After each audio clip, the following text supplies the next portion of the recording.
Hello netizen! Luto tayo ng papaitan. Dahil dyan maaga ako na malengke ay ng ingredients at hugasan natin mabuti. Ayan, papakuluan natin sa tanglad at maraming luya.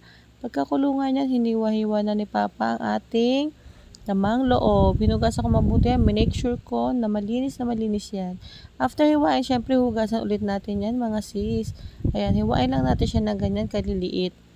Pinakuluan ko lang nga yan mga sis ng 20 minutes siguro sa tanglad na may luya at asin para matanggal ang kanyang mga anggo-anggo at impurities. Ayan. Pinaghiwa ko rin si Papa yan ng bawang sibuyas at maraming luya. Ayan. After yan, nahiwa na ni Papa. Ayan, di ba? Dami sibuyas, bawang, sili of course, at onion leeks. Yan. Naglagay na rin ako ng hilaw na bawang dyan para toppings natin. At syempre ang sinigang mix. Ayan, tara, mag-isa tayo. Unahin natin ang luya. Siyempre, sunod ang sibuyas.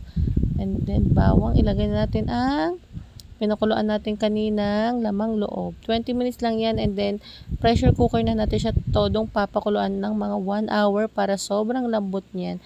At manuot ang lasa sa kanyang sabaw. Ayan, tumutunog na. Grabe.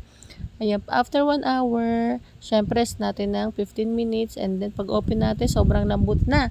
Lagyan natin natin ingredients, asin, onion leeks, sinigang mix, also sinigang mix at timplahan nyo na kung gaano kaalat.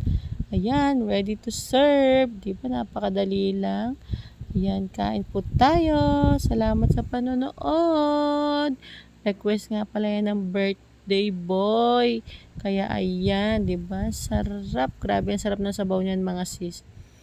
Kaya kayo, magluto na rin kayo.